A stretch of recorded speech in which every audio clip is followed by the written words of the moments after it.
হারাম উপার্জন করে, অন্যায়ভাবে সম্পদ আহরণ করে আপনি অনেক পয়সা কড়ি করেছেন, অনেক অ্যাসেট করেছেন, গাড়ি বাড়ি করেছেন।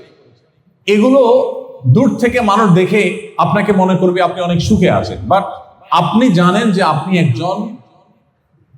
একজন সহজ বাংলা চোর, আপনি একজন প্রতারক, আপনি একজন দুর্নীতিবাজ, আপনি জাতীয় সম্পদ লুণ্ঠনকারী।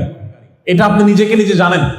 আপনার ভেতরে যখন এই জিনিসটা আসে, তখন এই সুখগুলো একটাও আপনাকে মানসিক প্রশান্তি দিবে না, কারণ দিন শেষে আপনি জানেন যে এগুলো সবগুলো রক্তচোষা টাকা। আপনার অপরাধ বোধের এই যে জ্বালা, এই জ্বালা থেকে বাঁচার কোনো ট্যাবলেট পৃথিবীতে আবিষ্কার হয় নাই, কেমন পর্যন্ত হবেও না। আপনাকে এটা সারা জীবন বয়ে যেতেই হবে। আপনার অবৈধ উপার্জন দিয়ে আপনার সন্তান খুব হাসি মুখে তার লাইফ হয়তো লিড করতে পারে। আপনার নাতিপুতি তারা হয়তো এক সময় অনেক বেশি আপনার সম্পদ দিয়ে তারা সুখ স্বাচ্ছন্দ্যে থাকতে পারে, বাট আপনি নিজে নিজে জ্বলে পুড়ে মরবেন, কারণ আপনি জানেন সবগুলো অবৈধভাবে উপার্জন করা টাকা, রক্তচোষা টাকা, প্রতারণা করে দুর্নীতি করে কামানো টাকা। এই যে অপরাধ বোধের যে একটা জ্বালা থাকে, এই জ্বালা থেকে কোনো মানুষ রক্ষা পেতে পারে না। প্রত্যেকটা মানুষকে প্রতিটা অপরাধ কিন্তু তাকে জ্বালা দিতে থাকে। অবৈধ পথে উপার্জনের নগদ শাস্তি এটা। আপনাকে দেখে সুখী মানুষ হতে পারে, কিন্তু আপনার চেয়ে দুঃখী মানুষ আরেকটা পাওয়া যাবে না। আর এর বিপরীতে আসি, আপনি যদি প্রতিজ্ঞা করেন যে আমি আমার কর্মজীবনে কখনো অসৎ উপায়ে 1 টাকা অবলম্বন উপার্জন করব না, এটা যদি আপনি প্রতিজ্ঞা করেন, এটা যদি আপনি ধরে রাখতে পারেন, দিন শেষে সন্দেহাতীত ভাবে আপনার সাময়িক কষ্ট হবে, কারণ আপনার গাড়ি বাড়ি হয়তো ওইরকম হবে না, আপনার হয়তো এরকম ব্যাংক ব্যালেন্স হবে না, আপনার হয়তো এরকম সামাজিক অবস্থান হবে না, আপনার হয়তো দৃশ্যমান সম্পদ থাকবে না।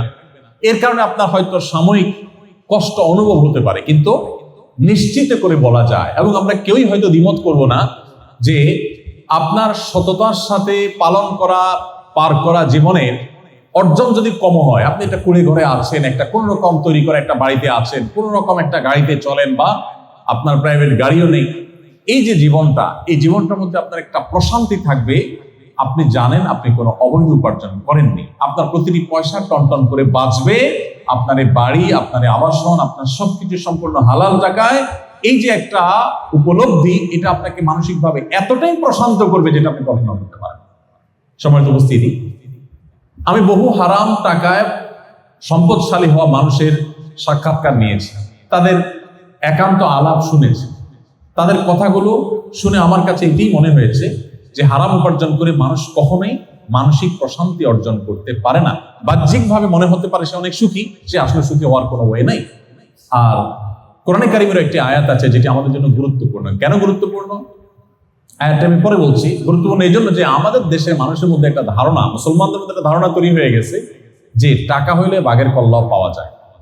এটা প্রবাদ আছে, টাকা হলে বাঘের কল্লাও পাওয়া যায়, তার মানে টাকা হলে সবই পাওয়া যায়।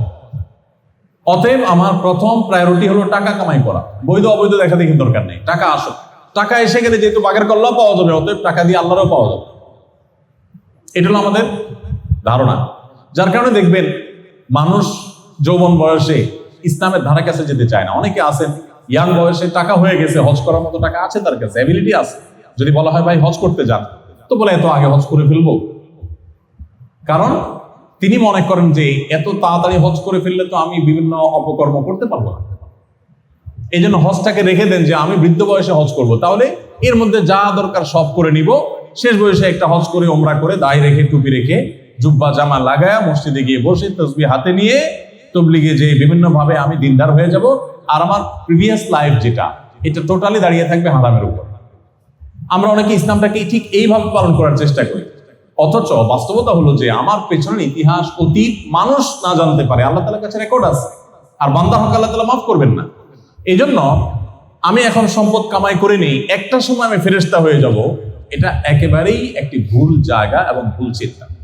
আল্লাহ তাআলা কোরআনে কারীমে বলেছেন, ইয়া আইয়ুহার রাসূলু কুলু মিনাত তাইয়্যিবাত, হে রাসূলগণ, সমস্ত নবী রাসূলদের প্রতি আল্লাহ তাআলা কমন একটা নির্দেশ জারি করছে, কুলু মিনাত তাইয়্যিবাত ওয়া'মালু সালিহা। সমস্ত নবী রাসূলদেরকে আল্লাহ বলছেন, হে রাসূলগণ, আপনারা হালাল ভক্ষণ করুন, হালাল উপার্জন করুন।